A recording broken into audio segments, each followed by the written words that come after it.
What's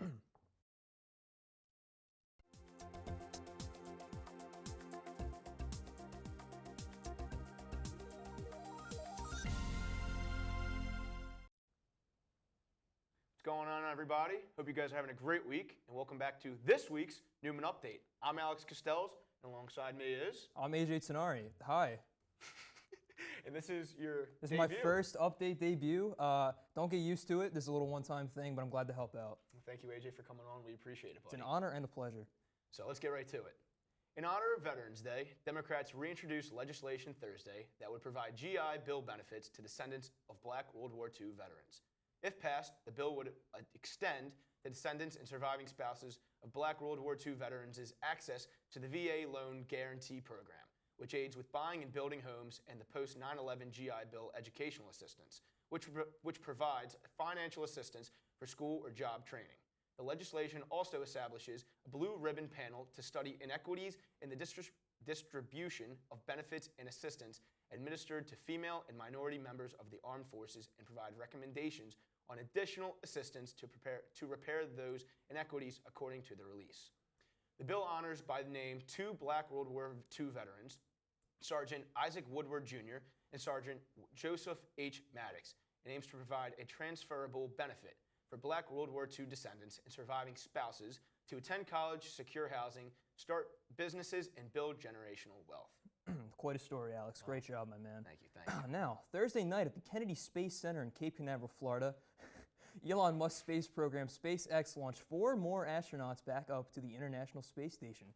The capsule Dragon and its 4 occupants arrived at the 263-mile-high station after 21 hours and will remain up there until spring 2020. Oh, excuse me. It's all right. Spring 2022. The mission further adds to the current roster on the ISS and will stay the 6 months to welcome and host 2 groups of tourists planned to be sent by Russia in late December and another group in February. Very, very interesting. Thanks, man. Of course. You did a great job. That was my first time. I tried my best. No, you did good. I thoroughly enjoyed it. Thanks, man. Of course, of course. The United States Centers for Disease Control and Prevention recommended booster shots for all recipients of Johnson & Johnson's coronavirus vaccine last month. The CDC says everyone who got the 1-dose shot can get another dose of Johnson & Johnson at least 2 months after they were vaccinated, or they can get a booster shot of Pfizer or Moderna. The booster shot was recommended after the single dose's effectiveness dipped to below 10% 2 months after the initial vaccine. But the CDC claims that only 15 million of the roughly 193 million, it's quite a big number. You're telling me. Americans vaccinated today in the U.S. received a single dose of J&J due to the fact that it arrived to the market months later in the mRNA vaccines. But if you are one who has received the J&J vaccine, the CDC does state it is safe to fully vaccinate with one of the 3 readily available boosters. So go get vaccinated. Yeah, words to live by. But now in darker news, tragedy strikes the Houston area along with several families, as there are now 8 reported fatalities after a Travis Scott Astroworld concert event.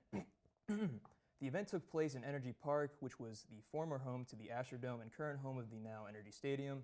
Amongst the 50,000 people present there, 25 were rushed to the hospital with 8 left dead, 5 of which were under the age of 18. The victims were 14, 16, 2 were 21, 2 were 23, and 1 was 27 years old, but one of the victim ages remains unknown, Houston Mayor Sylvester Turner announced in a news conference Saturday evening. There are no people reported missing, the mayor added. There are a lot of unanswered questions, Turner said. Over the next several days, several weeks, could be even longer, we'll take an in-depth look at everything that took place, why it took place, what steps we can do moving forward to mitigate an incident of this kind from taking place. There's a further developing story with more details coming soon. Well, that's quite a bust of a concert, I would say, AJ.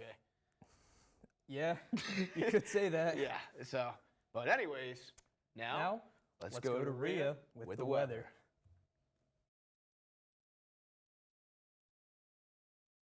Thank you for that, Alex and AJ. A brisky weekend ahead, so have those coats handy if you're heading out. Tonight, we will start with a low of 57. Those 50s stay steady throughout the weekend as tomorrow's high comes in at 56 degrees with a few showers lingering.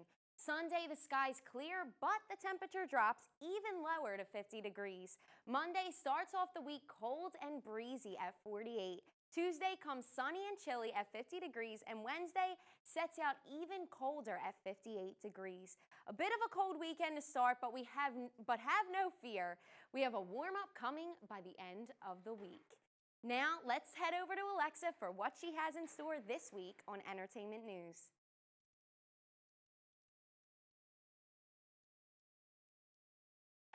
Hi everyone, welcome to Entertainment News. I'm Alexa Henry. Today we will be talking about new movies that are coming out this month.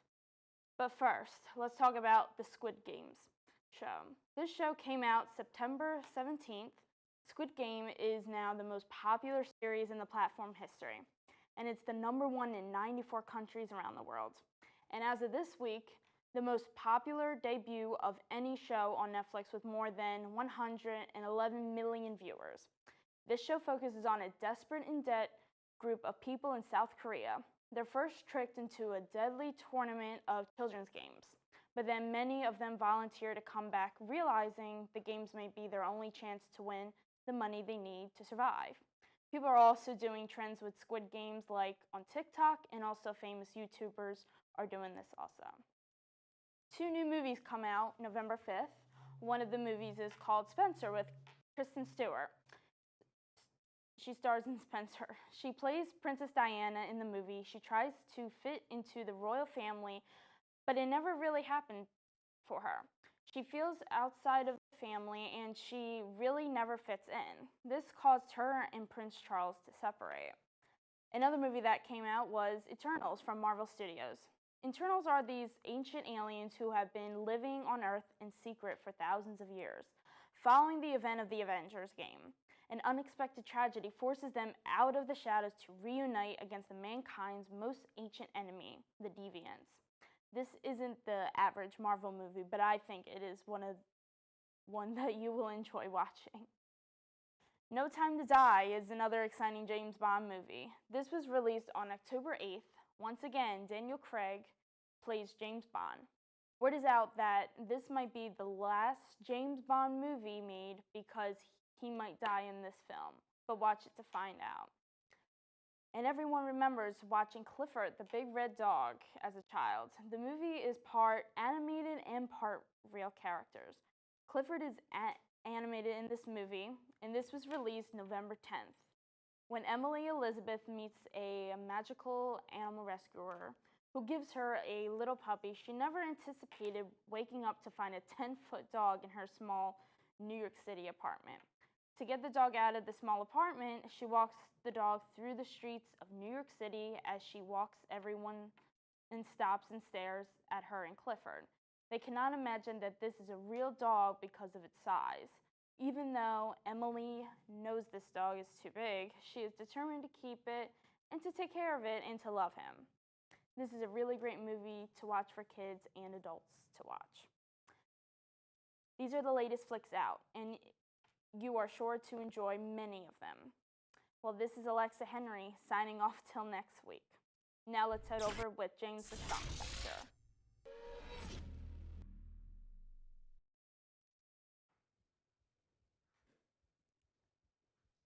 Well, thanks, Alexa. I'm really looking forward to some of those movies. Let's get right back into Shock Factor. Well, memories last a lifetime. 21-year-old Ashlyn Grace learned that the hard way that tattoos do too after she got a tattoo of her boyfriend's name down her spine. A week later, they broke up. Turns out, he didn't have her back. From the tip of her neck down to her tailbone, in Times New Roman bold letters spell out Alexander. Alex, don't get any ideas, buddy. Ashley was quick to share the awkward mishap on TikTok where the tattoo reveal resulted in millions of viewers stunned. Surprisingly, she says she stands by her decision. Quote, almost a year later, and I still don't regret it. It's been 11 months, and I still have no ideas or any desire to find a cover-up artist, they stated. It's still unclear if Ashlyn and Alexander are still on good terms or if they will get back together. A 79-year-old man shot his son with a .380 pistol for playing guitar for over an hour. According to the father, he meant to shoot the guitar but missed and ended up shooting his son in the side of the stomach. While paramedics arrived at the scene, the wounded son attacked his father resulting in injuries to the face and mouth. Police found the gun, shell casing, and the guitar with bullet holes in a home search. That father is currently being charged with felonious assault and domestic violence. Well, is YouTube getting rid of the dislike button forever? Here's that story only on Tech Talk.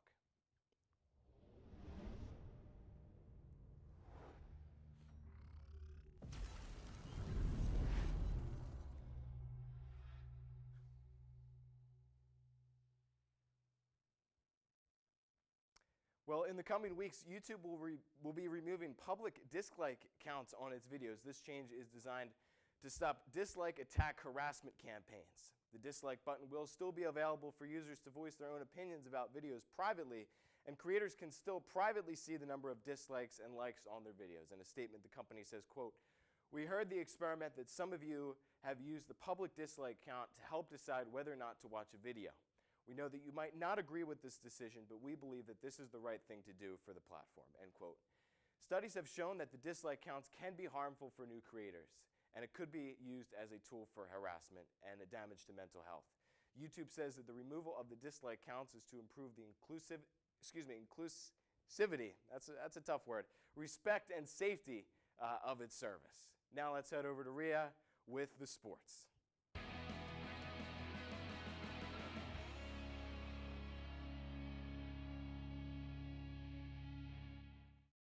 Well, big moves continue to be made in the front office of the Philadelphia Phillies. They have tapped into the Tampa Bay Rays' highly regarded front office and hired Ani Kalambi.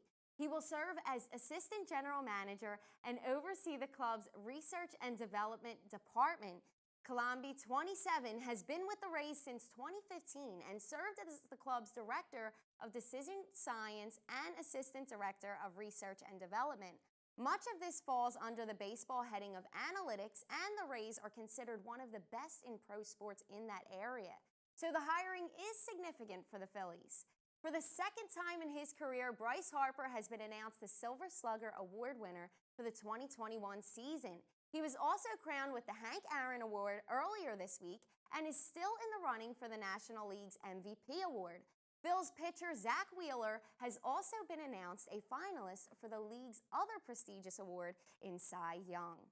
Well, the Flyers faced their second shutout of the season Wednesday night on home ice against the Toronto Maple Leafs. This was the first meeting between the two teams in almost 2 calendar years. The Maple Leafs have won 6 of their last 7 games. They have found a way to beat the Flyers without star center John Tavares. And the Flyers were without top pair defenseman Ryan Ellis for an 8th straight game. The lack of goal scoring is lingering into a problem for the Orange and Black. The Flyers have scored 1.40 goals per game over their last 5 games.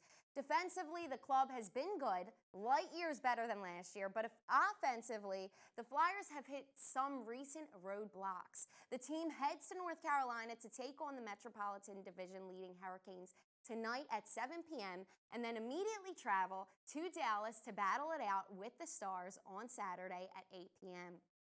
Well, the good news for the Sixers is that they're getting healthier and Tyrese Maxey is playing spectacular basketball. The bad news is they've lost 3 games in a row, falling to 8-5 ahead of a 6-game road trip. Tobias Harris and Seth Curry returned Thursday night for the Sixers in a 115-109 loss to the Raptors at the Wells Fargo Center. Maxey had 33 points on 12 for 19 shooting. Harris posted 19 points on 7 for 18 shooting, 7 assists and 7 rebounds. Joel Embiid, Matisse Thybulle, and Isaiah Joe remain in the NBA's health and safety protocols. The Sixers look to bounce back on the road in Indiana this Saturday at 7 p.m. Well, the Eagles fought a tight one last Sunday, ultimately falling to the Chargers 27-24. The Birds are finally starting to show some signs of improvement and sharpening up a solid identity. Eagles' second-year quarterback Jalen Hurts is just an accurate pass away from being among the NFL's best. Hurts was 11 of 17 for 162 yards and 1 passing touchdown. Hurts missed on Dallas Goedert early and a few times in the second half while targeting Devontae Smith, but he was poised and made some clutch plays late while finding his former Alabama teammate for a late touchdown. Devontae Smith had 5 catches for a game-high 116 yards. His second 100-yard game of the season, and he also scored his first touchdown since Week 1 against the Atlanta Falcons. Hopefully, these young stars continue to rise and a light spark for the rest of the team to secure some wins down the road starting this Sunday against the Broncos in Denver. Well, I'm Rebene Troilo on behalf of the rest of the staff here at Neumann Media. We thank you for tuning in. Have a great weekend, and we'll see you next week.